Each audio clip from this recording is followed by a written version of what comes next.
بسم اللہ الرحمن الرحیم۔ السلام علیکم ورحمۃ اللہ وبرکاتہ۔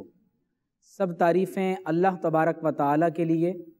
اور بے شمار درود و سلام سید المرسلین خاتم النبیین محمد الرسول اللہ صلی اللہ علیہ وآلہ وسلم پر۔ اللہ تبارک و تعالیٰ کی بارگاہ میں ہم دعا کرتے ہیں کہ پروردگار عالم ہمیں اہل بیت اور صحابہ کرام رضوان اللہ تعالیٰ علیہم اجمعین کی مودت اور محبت عطا فرمائے۔ آج ہماری گفتگو کا عنوان ایک ایسی عظیم المرتبت شخصیت کے حوالے سے ہے کہ جب ان کا نام مبارک لیا جاتا ہے تو فرشتوں کی نگاہیں بھی ادب سے جھک جاتی ہیں۔ سیدہ کائنات فاطمۃ الزہرا بنت محمد سلام اللہ تعالی علیہا صلی اللہ تعالی علیہ وآلہ وسلم تسلیماً کثیراً کثیراً کثیرا۔ نبی کریم صلی اللہ تعالی علیہ وسلم کو اللہ رب کریم نے 4 صاحبزادیاں عطا فرمائیں، حضرت سیدہ زینب، حضرت سیدہ ام کلثوم، حضرت سیدہ رقیہ اور سیدہ کائنات حضرت سیدہ فاطمۃ الزہرا سلام اللہ تعالی علیہن۔ یاد رکھیں کہ اہل بیت آل اطہار کی محبت اور مودت جزو ایمان ہے، بلکہ ایمان کا ایک ایسا عظیم حصہ ہے کہ اہل بیت کی محبت اور مودت کے بغیر کسی کا ایمان کامل نہیں ہوتا۔ قرآن مجید میں اللہ تعالیٰ نے فرمایا قُلْ لَا أَسْأَلُكُمْ عَلَيْهِ أَجْرًا إِلَّا الْمَوَدَّةَ فِي الْقُرْبَى۔ یا رسول اللہ صلی اللہ علیہ وسلم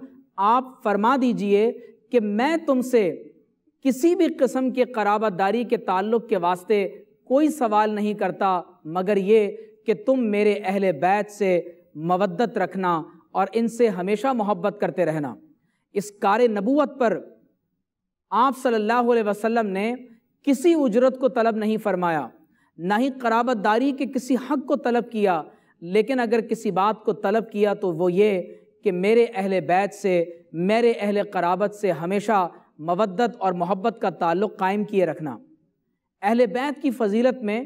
قرآن مجید میں اللہ نے فرمایا انما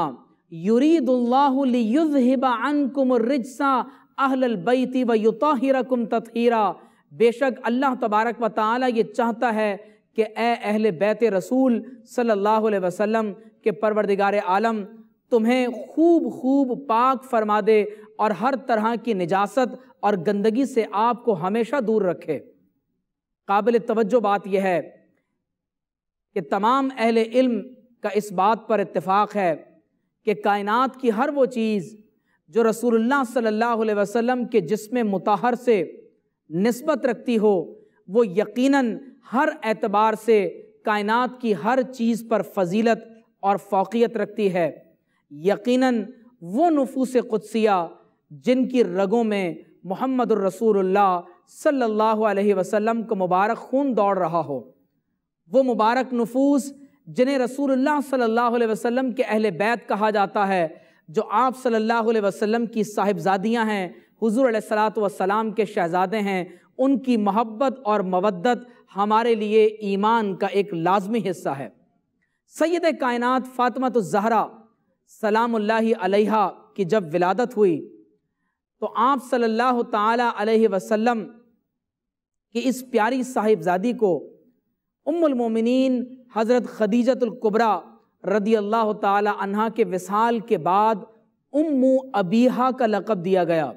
یعنی اپنے والد کی ماں۔ اس کی وجہ کیا ہے؟ اس کا سبب یہ ہے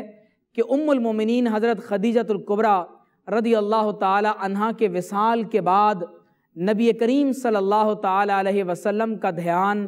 آپ صلی اللہ علیہ وسلم کی خدمت حضرت سیدہ فاطمۃ الزہرا سلام اللہ علیہا اس لگن کے ساتھ کیا کرتی تھیں کہ اس کی کوئی مثال ہمیں تاریخ میں نہیں مل سکتی۔ احادیث میں یہ بات رقم ہے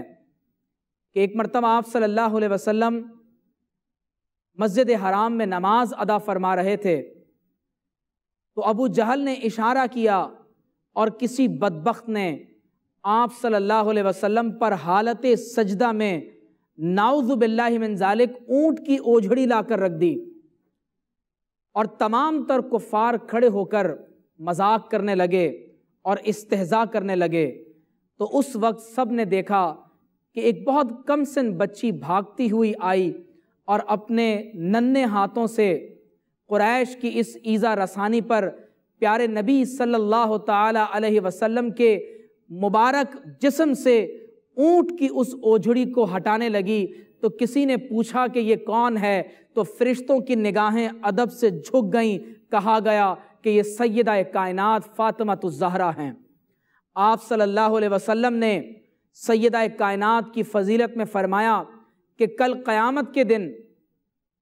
جب لوگ پل صراط سے گزر رہے ہوں گے تو ایک فرشتہ یہ آواز لگائے گا کہ اے اہل محشر، اپنی نگاہوں کو نیچے کر لو کہ فاطمہ بنت محمد صلی اللہ تعالی علیہ وسلم پل صراط سے گزرنے لگی ہیں۔ تو آپ علیہ الصلوۃ والسلام نے فرمایا کہ سیدہ کائنات 70,000 حوروں کے جھرمٹ میں باحجاب پل صراط سے گزر جائیں گی اور کسی کو خبر تک نہ ہو سکے گی۔ آپ صلی اللہ علیہ وسلم نے ارشاد فرمایا، اور بڑی خوبصورت حدیث ہے، کہ حضرت حذیفہ رضی اللہ تعالی عنہ ارشاد فرماتے ہیں کہ میری والدہ ماجدہ نے مجھ سے کہا کہ جاؤ اور رسول اللہ صلی اللہ علیہ وسلم سے میری اور اپنی مغفرت کی دعا کرواؤ۔ تو حضرت حذیفہ رضی اللہ تعالی عنہ فرماتے ہیں کہ میں مغرب کی نماز رسول اللہ صلی اللہ علیہ وسلم کے ساتھ ادا کرتا ہوں، لیکن اتنی ہمت نہ ہو سکی کہ آپ صلی اللہ علیہ وسلم کی خدمت میں حاضر ہو کر حضور علیہ الصلوۃ والسلام سے دعا کے لیے کہہ سکوں۔ فرماتے ہیں کہ وقت گزرتے گزرتے عشاء کی نماز کا وقت آیا، ہم نے عشاء کی نماز کو ادا کیا۔ جب آپ صلی اللہ علیہ وسلم عشاء کی نماز ادا کرنے کے بعد واپس تشریف لے جانے لگے تو اندھیرے میں آپ صلی اللہ علیہ وسلم نے میرے قدموں کی آواز کو سنا، تو حضور علیہ الصلوۃ والسلام نے ابھی مجھے دیکھا نہیں تھا، صرف میرے قدموں کی آواز کو سن کر فرمایا، کون؟ حذیفہ، اللہ تمہاری بھی مغفرت فرمائے اور تمہاری والدہ کی بھی مغفرت فرمائے۔ اور پھر آپ صلی اللہ علیہ وسلم نے فرمایا کہ اے حذیفہ، کیا تم نے ایک شخص کو دیکھا کہ وہ مجھ سے کچھ بات کر رہا تھا؟ عرض کی یا رسول اللہ صلی اللہ علیہ وسلم، میں نے آپ سے کسی کو ہم کلام ہوتے ہوئے دیکھا۔ تو حضور علیہ الصلوۃ والسلام نے فرمایا، یہ اللہ کا وہ فرشتہ ہے، جب سے زمین و آسمان بنے ہیں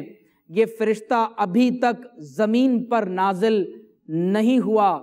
آج یہ اللہ سے اجازت لے کر میری بارگاہ میں حاضر ہوا۔ اس فرشتے نے مجھے سلام پیش کیا اور اس فرشتے نے مجھے یہ بشارت دی ہے کہ میری بیٹی فاطمہ الزہرا سلام اللہ علیہا جنت کی عورتوں کی سردار ہے، اور میرے بیٹے حسن اور حسین رضی اللہ تعالی عنہما جنتی نوجوانوں کے سردار ہیں۔ ہمارے لیے جو رول ماڈل شخصیات ہیں وہ صحابیات ہیں، وہ ازواج مطہرات ہیں، وہ سیدہ کائنات فاطمہ الزہرا رضی اللہ تعالی عنہا کی ذات اقدس ہے۔ قدرت اللہ شہاب نے شہاب نامہ کے اختتام میں ایک عمل لکھا ہے کہ اگر کسی شخص کی کوئی دعا قبول نہ ہو رہی ہو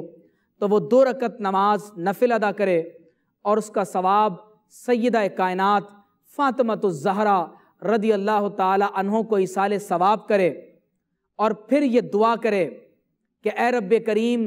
میں اس کا ثواب سیدہ کائنات فاطمہ الزہرا کو پیش کرتا ہوں، اور پھر سیدہ کائنات کی خدمت میں یہ گزارش پیش کرے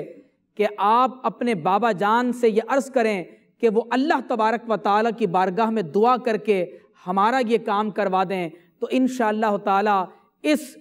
دعائے حاجت کے بعد آپ کی کوئی دعا رد نہیں ہوگی۔ اللہ تعالیٰ اسلامی خواتین کو سیدہ کائنات کے نقش قدم پر چلتے ہوئے آپ کی غلامی اختیار کرنے کی توفیق عطا فرمائے۔ وآخر دعوانا ان الحمد للہ رب العالمین۔